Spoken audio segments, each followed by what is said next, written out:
Hey, it's another terrific Tuesday. This is Tina with the Nurse Knows telling you what I think I know today. And so today we're going to talk about more about life after 40, but life after 40 in a pandemic when you're quarantined. What this nurse did not know, and I do know now, is that it has been an emotional catastrophe. Yep, that's what I said. And I'm sure if you're like me, then the same might be true for you. So I am not an overly emotional person. And when I say that, I say that I do really well, I believe, with managing my emotions. Of course, I get angry. I'm not a person who cries very easily or much. And what I didn't know or realize is that it's not just who I am, but it is how I manage different aspects of my life. So I do a lot with the people I choose to hang with or the friends that I have. I'm very selective about the company I keep. I am a no drama kind of girl.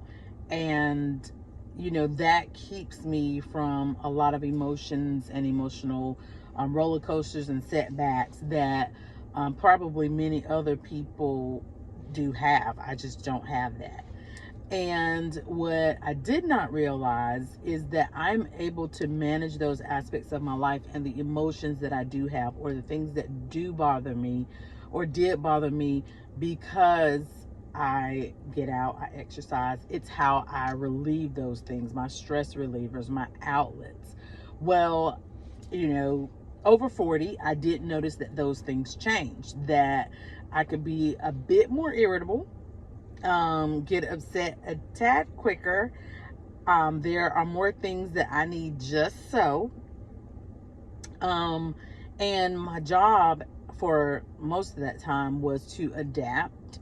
Being in the critical care float pool, I was in a different place every day. So change was not a huge deal for me, but I was used to change at work all the time, and I loved that type of change. But change at home and with my daily routines, I am a person who has a very systematic process of the way I do things. I do things the same way each time. When I take care of my patients, when I arrive with coffee in hand. I take report. I write down the order of my report the same way every time. The patient sticker is always, or the name or what have you, is always in the upper left corner. I have the diagnosis, the allergies, and the code status in the right corner. And then I do the history of present illness, and I do the history. And then I go neuro, cardiac, respiratory, GUGI, MS, musculoskeletal, skin. And then on the other side, I have labs, IVs, drips. And then on the back side, I have things to do or my unanswered questions, for which I put a little box and I check them off as I answer them or do them. Very systematic way of doing it, and I do it the same way every time. Not doing that throws me off a little bit, but sometimes you just have to jump in where things are already going, and that's okay. So there's a method to my madness, and sometimes being off that throws me for a loop, which I can handle for a day, but then I come to realize that it's today and the next day and the next day and the next day. And not only did it throw me off my routine at work, but it also threw me off of my routine at home. And some of those things are the way I do, or the way I do them. It was because it caused me least amount of stress or minimal stress. And so that was how I controlled things. When I have two patients in the unit, then I see one patient, I complete everything about that patient. I talk to their family, I give updates, I talk to the patient, I do my assessment, I do my meds, and then I do the next patient. Don't really like interruptions before I'm done with that patient, mostly because I believe that patient and their family deserves my uninterrupted time, if you can at all help it. But we all know that that's not always possible in the ICU. But when I can do it that way, I do it that way. And it keeps the stress down, because it's my predictable method that I do each and every time. Let's not forget, after report, I go and read about my patient, and I look at the medications and make sure I understand why we're doing everything. And then I go about my day to plan. Well, first we disrupted work for me, and then we also disrupted my home life. And I did not realize that I gave that up as well. I am a scheduled Nazi. My husband works shift work, and I arrange the child care and who's going to pick up and who's going to drop off and all of that, and the sports schedules and what have you. And so I keep a tight rein on everything, and I know what fits where and what doesn't fit. And then I had church and my responsibilities for church as well. And going to see my kids play ball or do different sports, those were stress relievers for me. I really enjoyed the hustle and the bustle of it. So, first of all, 40 brought about new emotions. And for me, I've said before, I'll say again, for me, it wasn't exactly at 40. It was around 42-ish, 43. And then we add graduate school on top of that. So I noticed the irritability a little bit. I was a little bit more testy, a little bit forgetful, because rushing. And I noticed my need to have a tighter rein on things, and I did not like my systems disrupted. So I started to notice those subtle changes, and I still was not a crier, for lack of better words, but I did notice that I would get agitated a little bit more easily, but not anything to be alarmed by.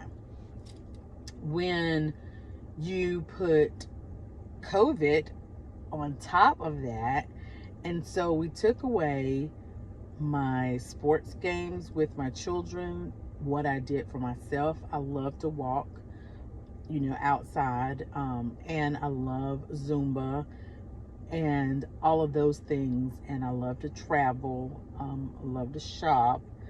All of those things are outside of my home. There is very little that I like to do inside. I don't have to be with other people, but I do enjoy the company of other people. I say that I'm selectively social. When I'm ready to be social, I'm social. Then I need to retreat and recover, and I can stay by myself for a length of time, and then I'm ready to go back out and do it again.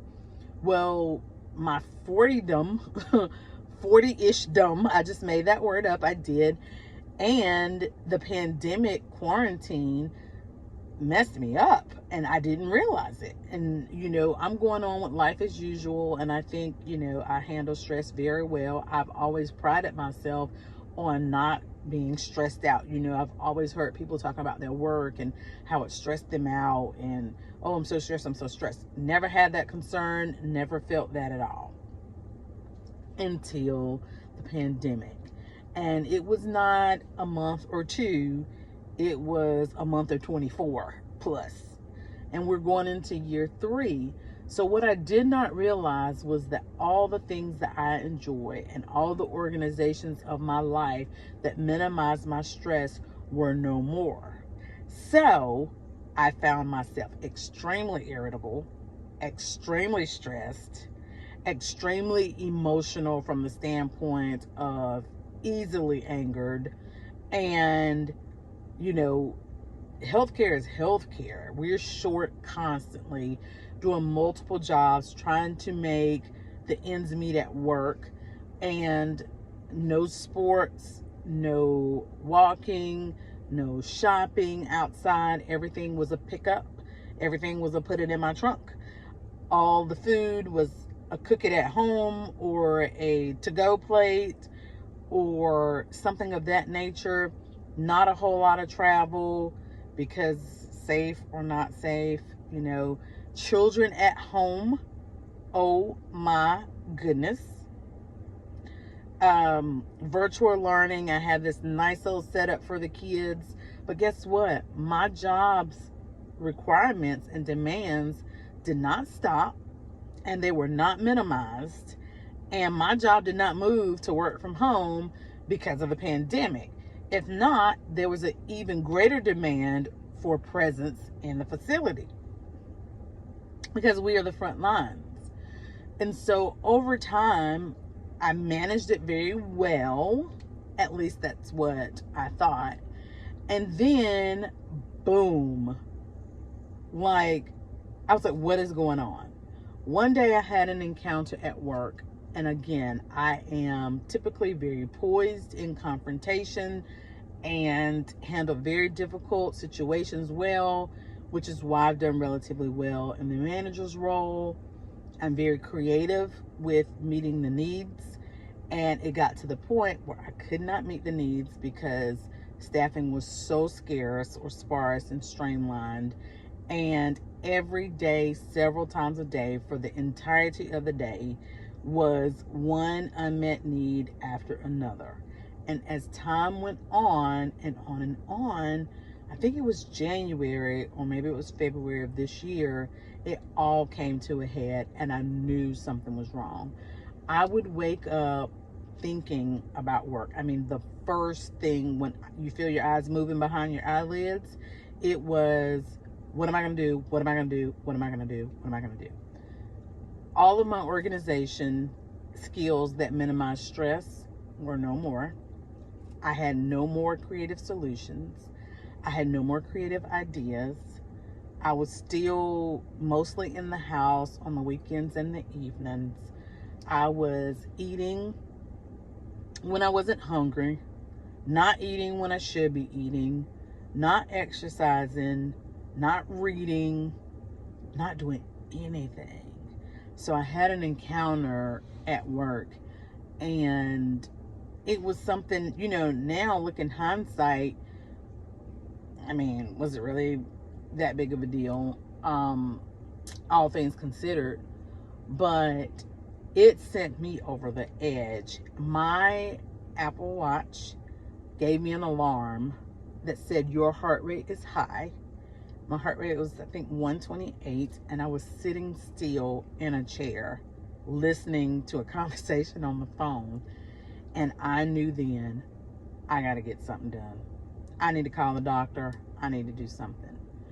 So a combination and a culmination of things that were out of my control had snowballed into this monstrosity of emotion that I could no longer manage.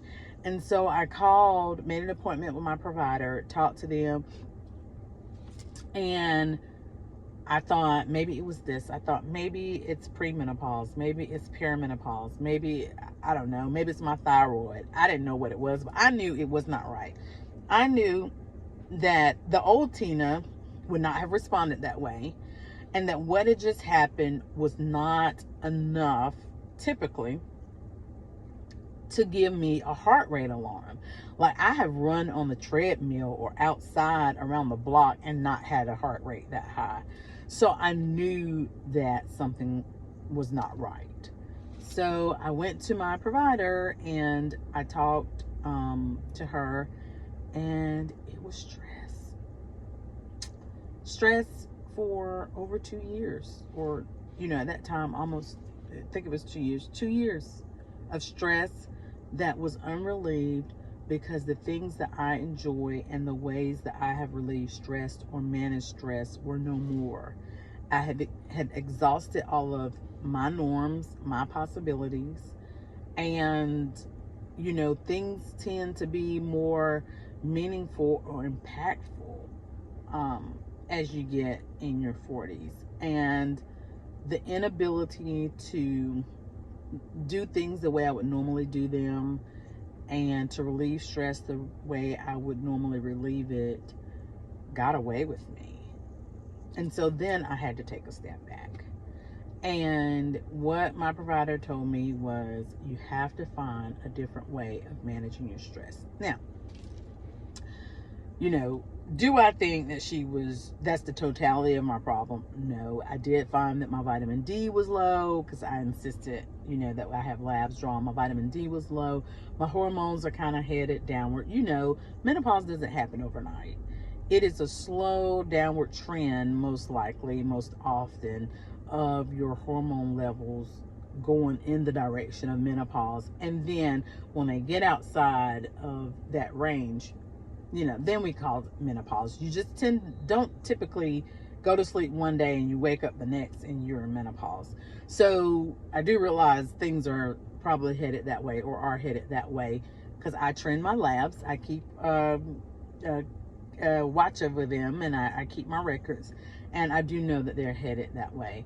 So I am battling natural progression, battling a stressful job, battling life after 40, and battling quarantine / pandemic, new norms.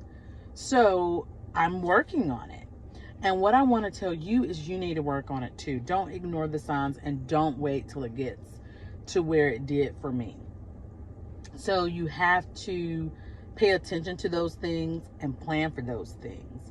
So now I'm trying to get back on the up and up, and I think I'm being pretty successful. The children's sports are back on. I'm at the park again today doing this live. The children's sports are back on. I've started back exercising and walking. I'm taking vitamins now. That's key. I did not take vitamins before because I don't like taking medicine. I'm probably the only nurse that that does not like to take medicine. I would rather deal with the root cause of the problem. So if I have a headache, I say, am I hungry? Am I dehydrated? Did I eat something salty? That's what I would rather do, and address that, rather than take Tylenol or whatever. And I realize I'm probably the minority. There's nothing wrong with either way you do it.